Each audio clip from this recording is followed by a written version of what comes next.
One, two, 1, 2, 3, 4.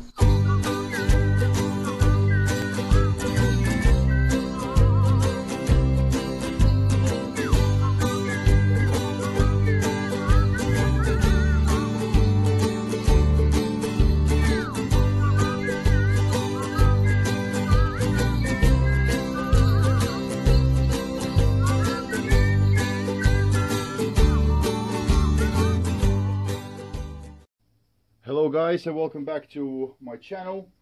Paul here again, and another video. In front of you, a collection of Slick Revolution electrical skateboards, British made, British design and assembled skateboards. My favorite Flex e-board, dual motors. Each of the motors is 1200 watt, so 2400 watts in total. Max e-board that you see here on the right hand side, with a single 1200 watt motor. This board actually quite interesting, used to be a mini, very tiny and brilliant skateboard. I do really love that board, especially for commuting. I have converted the mini into a Max e-board by installing a longboard deck. It's a concave deck, absolutely awesome.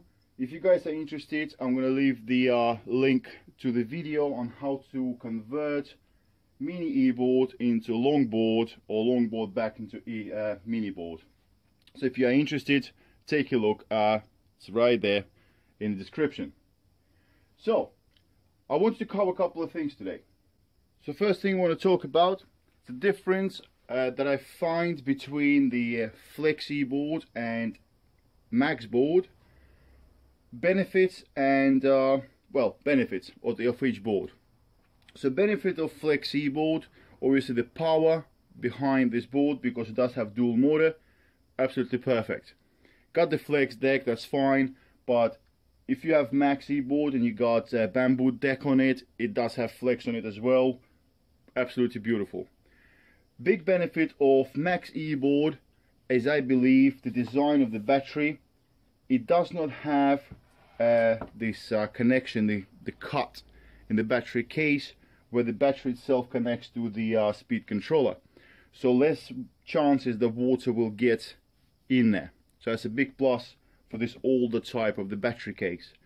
Also, the port, the USB port, is located much higher and kind of hidden away behind this battery that sticks out the casing.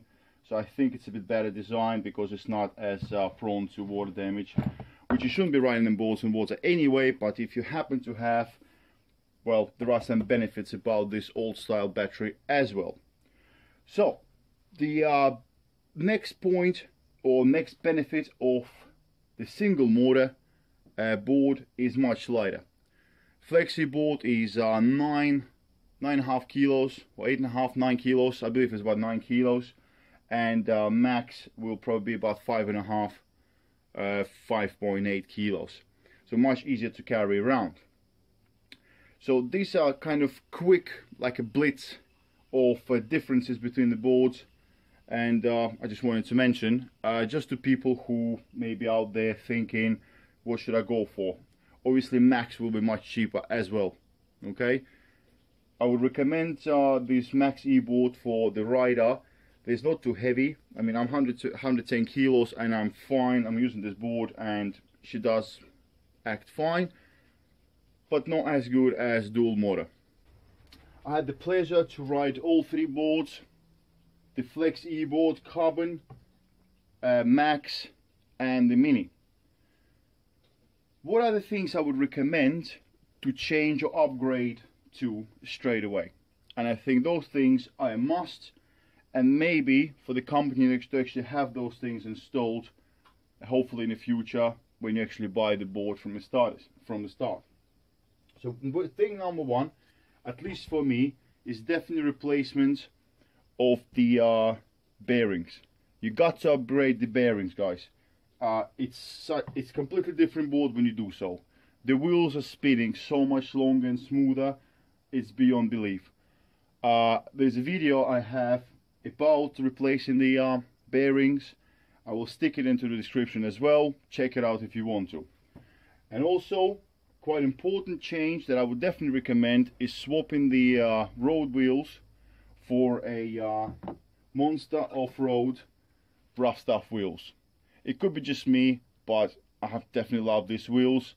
I have tested these boards, all of them boards, with road street wheels on, or road wheels on, and also with rough stuff wheels on. And they're both nice, don't get me wrong. The road wheels are very nice, and obviously the smaller wheel will give you much more torque. The bigger wheel will give you higher speed. But I still come to the conclusion at the end of the day that I would like to stay with the rough stuff wheels. Hence why this road wheels, you can see they're dirty. Just replaced them because I wanted to ride the flex with the road wheels on, and I did.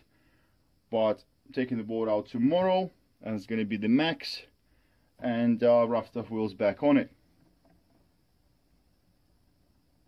Guys, the Max E board with quite a lot of upgrades.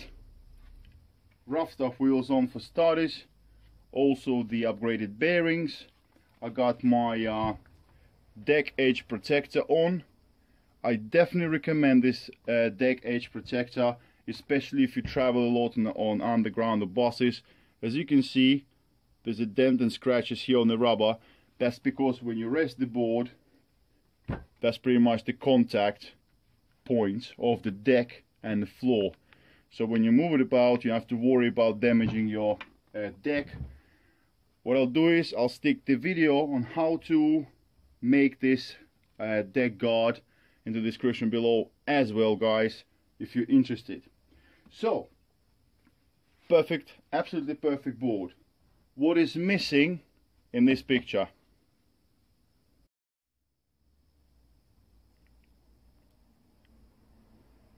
So ideal scenario, my favorite setup, rough stuff wheels on. Just to quickly to explain, rough stuff wheels do feel faster.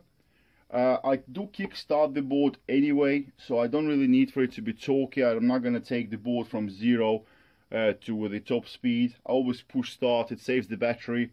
So I'd rather have a bit of a higher top speed, and the rough stuff wheels do give that a little bit of extra.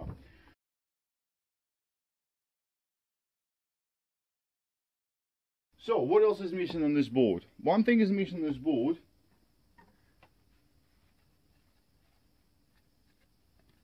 is what you see in the front of you.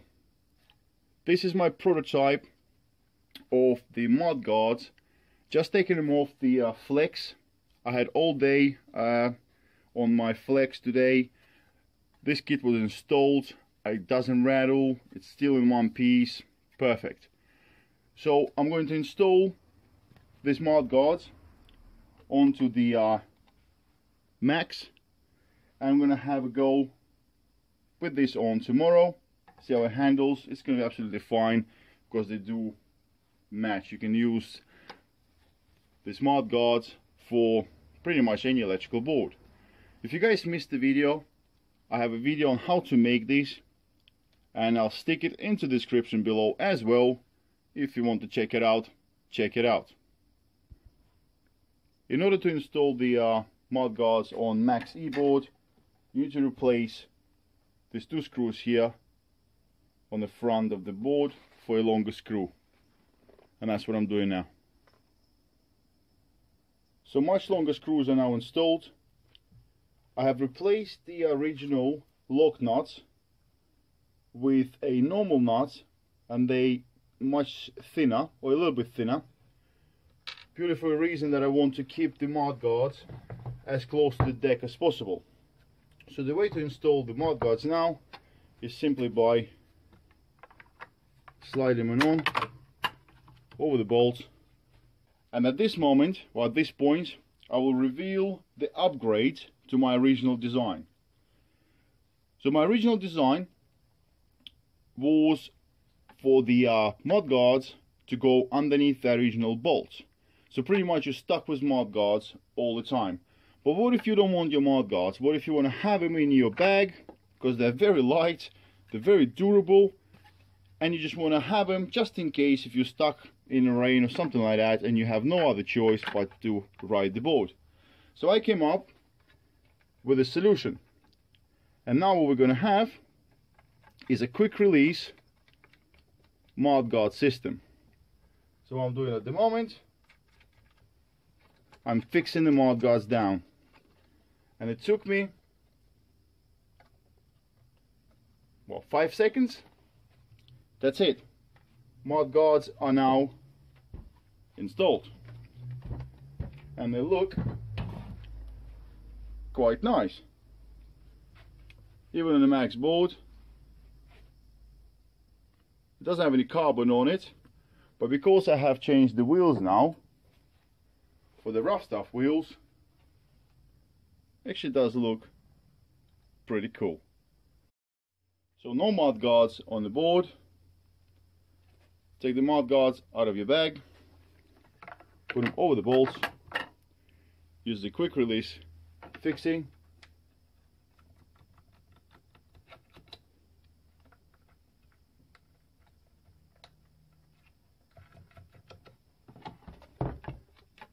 tighten them up. Don't need any tools for this, and voila, the mud guards are installed. So that's it for this video, guys. I hope you liked it. If you did, please hit that like button, it does help. Also subscribe to the channel, that will be appreciated as well. If you have any questions, leave the comments below, I'll answer them straight away. That's it really. All the best and safe riding.